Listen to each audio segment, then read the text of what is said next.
B2B Cambodia, the portal for business use in Cambodia. This is Anthony Galliano for B2B Cambodia with our Vietnam series. We're here today in the American Chamber of Commerce Vietnam office with the president of AmCham Vietnam, Mr. Mark Gillin, who's been in Vietnam for 32 years and has been doing business in Cambodia for 28 years.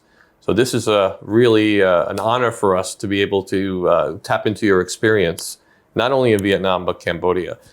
Mark also has a company that he founded called American Indochina Management, which does a lot of things. I'm told that if I stay in Vietnam a couple of days, I'll be touching a lot of the products that they actually either distribute or involved in. So Mark, can you tell us a little bit where you're from, a little bit about your career, how you ended up in Vietnam? I'm from Philadelphia. I went to Duke University and studied public policy. When I got out of university, there was an opportunity for me to go to Italy to do a restoration work outside of Florence. That led a year and a half later to me going to Yugoslavia and being employed by Macy's corporate buying there. I went to Atlanta to work with the gentleman that hired me. He separated, started his own company in Atlanta. I went to work with him. And then I went back to Yugoslavia to start my own business in 1988. That failed. So I got with a company called Getz Brothers. And Getz Brothers put me in a training program to go to Hungary. It was supposed to be a year. Halfway through the training program, Tiananmen Square happened. And the company said, "You've got to go to Hong Kong." When I got to Asia, I was blown away.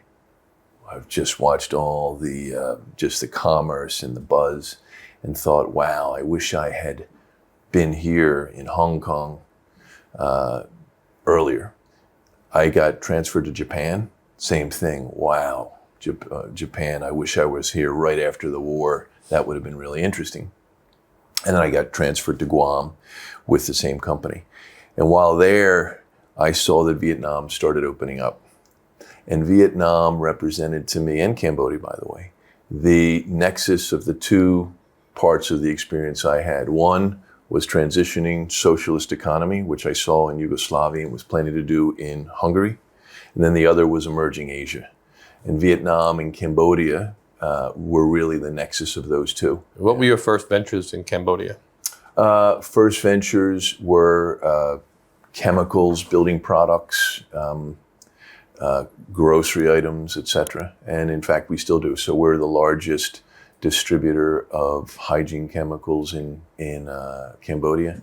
We have probably about 80% of the market. And we do that not only for the hygiene in hotels and major restaurants and malls and airports, but we also do it for the major Coke, Pepsi, some of the breweries there as well. What was it like first doing business in Cambodia in 1996, and how is it comparable to now? When we first got there in 1996, it was incredibly simple. It took me probably an hour to set the company up.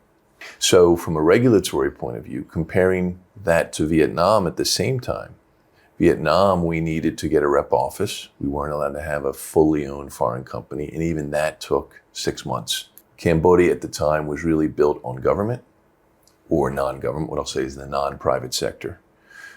Then you had tourism, and then you had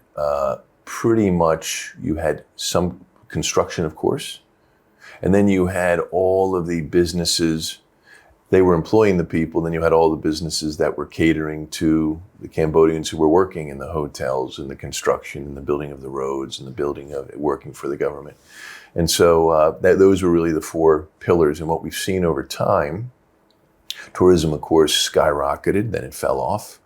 I think it's coming back, which you see. The government sector, of course, is growing with that. And then you've seen some growth, obviously, in the manufacturing sector as well. That's been a change. When we were there, very little manufacturing when we started. It was mainly tourism, and tourism then was, again, pretty pretty basic. As you said, dirt roads in both cities, and Siem Reap at that time was very, very underdeveloped. We'll go to Vietnam now. Vietnam has been an amazing success story economically and has really grown, I think, on the back of trade as well. And they've successfully developed the manufacturing sector. How did Vietnam transform itself from low-end to high-end manufacturing? First, you need critical mass. For example, for Intel to come here, there needs to be big enough critical mass of just infrastructure here. So there's Saigon High-Tech Park that existed. That was one advantage. There were also partnerships that University of Hawaii had a partnership, I believe, University of